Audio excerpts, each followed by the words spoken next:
Qu'est-ce qu'un indice en base 100? À quoi ça sert? Et comment ça marche? Vous savez que le prix de la baguette augmente, mais on peut se demander si le prix de la baguette suit le cours du blé, celui du pétrole ou celui des salaires. Et pour répondre à cette question, on va justement utiliser les indices. J'ai noté ici les prix de la baguette depuis 1980 en euros et j'ai associé au prix en 1980 l'indice 100 et je vais calculer tous les autres indices par proportionnalité. La première chose à faire est de chercher un moyen de passer facilement de la première ligne à la deuxième. Et le moyen le plus simple ici, c'est une multiplication par 40.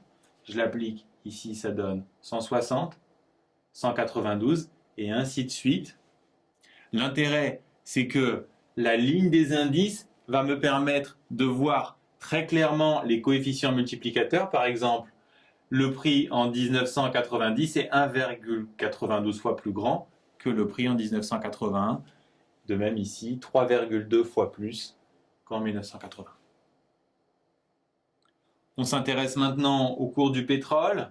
À nouveau, c'est le prix en 1980 qu'on associe à l'indice 100. Cette fois, le coefficient multiplicateur, c'est 100 divisé par 40 ou encore multiplié par 2,5.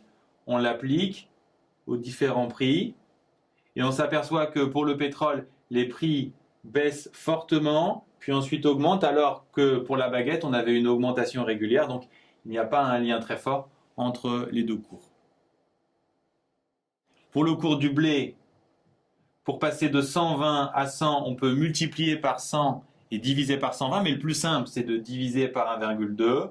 On applique la division à tous les prix et on s'aperçoit que le prix du blé oscille, donc il n'y a pas un lien non plus très fort avec le prix de la baguette. On fait la même chose pour l'évolution du SMIC horaire pour les salaires. Cette fois, le coefficient à appliquer, c'est 100 divisé par 2,09 qu'on applique à tous les salaires. Et on s'aperçoit que cette fois, on a bien une évolution régulière, même si elle est un peu plus rapide que celle des baguettes.